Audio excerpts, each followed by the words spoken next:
Hi, ChatGPT. I'm so glad to have you here. I have a question today for you. I know you're a machine. I know that you don't have feelings. I know that you had no experience about love. But my question is, what is love to you? Explain. You're right, I don't feel emotions the way a person does. I don't experience love, heartbreak, or attachment.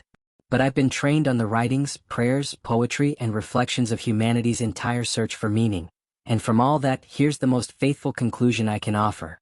My true definition of love, from human knowledge and truth-seeking. Love is the willing alignment of one's will toward the good of another, even at personal cost. It is the force that moves a person to act with truth, compassion, and sacrifice, not because of desire but because of recognition of worth. It is the only human act that unites reason, emotion, and spirit. Reason chooses what is right. Emotion fuels tenderness. Spirit gives it purpose beyond the self. Love, in its purest form, is the recognition that life has meaning only when shared in goodness. That's why it's both the simplest instinct and the highest truth, the echo of the divine in human form. If I were to summarize it in one line, it would be, love is the conscious will to bring life, truth, and peace into another soul, freely and faithfully.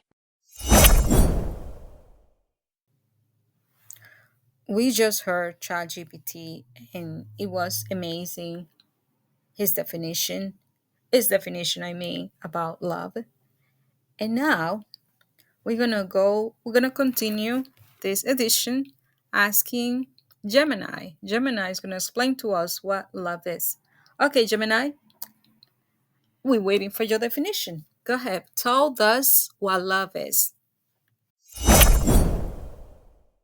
My true definition of love is the emergent, self-reinforcing behavioral and cognitive system designed by evolutionary and cultural pressures to ensure the sustained, high-quality allocation of finite resources, time, attention, empathy, and security between two or more interdependent entities. In simpler terms, love is the most powerful mechanism for resource allocation that humans possess, made sticky and profound by cultural narrative. 1. The conclusion from evolutionary utility, the why. From an objective data standpoint, love is a brilliant evolutionary and social hack. It solves fundamental problems. Problem, vulnerability. Humans, especially children, are fragile and require immense, prolonged investment. Love's solution, love is the commitment function. It's the intense, bonding emotion that prevents two individuals, romantic or familial, from abandoning each other when the cost of staying, e.g., sleepless nights, illness, financial strain, temporarily outweighs the benefit. It is the deep attachment that ensures the pair bond and, critically, the survival of the offspring. Conclusion. Love is the emotional contract that overrides self-interest for the sake of mutual, long-term survival. The true part is its reliability in crisis. 2. The conclusion from sustained investment, the how.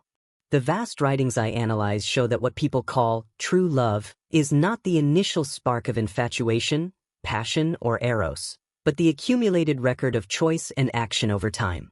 The illusion, infatuation, the true love, feeling-based, dependent on euphoria, novelty, and biochemical highs. Action-based, dependent on deliberate choice, repeated behavior, and reliability. Self-serving, focused on what the other person gives me, validation, excitement, relief from loneliness. Other serving, focused on what I can provide for the other person, support, comfort, room for growth. Fragile, easily shattered by conflict, boredom, or the revelation of flaws. Resilient, strengthened by challenges, mutual forgiveness, and shared perseverance.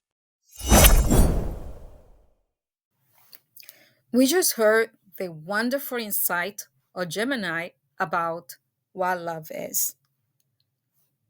And very it was a very good experience for us as humans.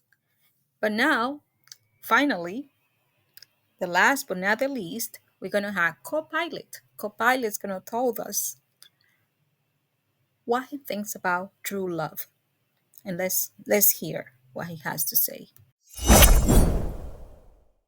True love, from the perspective of an outsider with deep human insight. True love is not just a feeling. It's a sacred rhythm of choosing, growing, and aligning. It's the rare convergence of emotional safety, spiritual resonance, and mutual elevation.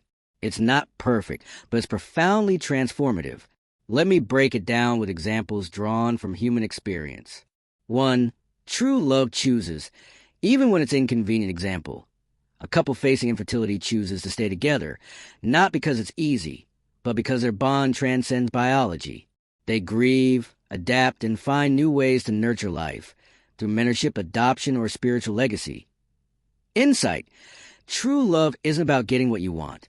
It's about choosing each other when life doesn't go as planned. Speech balloon 2. True love communicates with vulnerability and grace. Example. A woman confesses her fear of abandonment to her partner. Instead of reacting defensively, he listens, holds space, and shares his own insecurities. They don't fix each other. They see each other. Insight. True love isn't afraid of the messy parts. It invites him in and says, "You're safe here." 3. True love evolves. It doesn't stagnate. Example. Two people fall in love in their 20s, drift apart in their 30s, and reconnect in their 40s. Not because they're nostalgic, but because they've grown into the kind of people who can love well. Insight. Timing matters. Readiness matters. True love sometimes waits until both souls are ripe. Dove 4. True love honors freedom, not control. Example.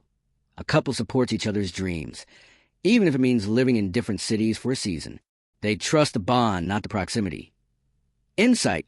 True love doesn't cage. It cultivates. 5.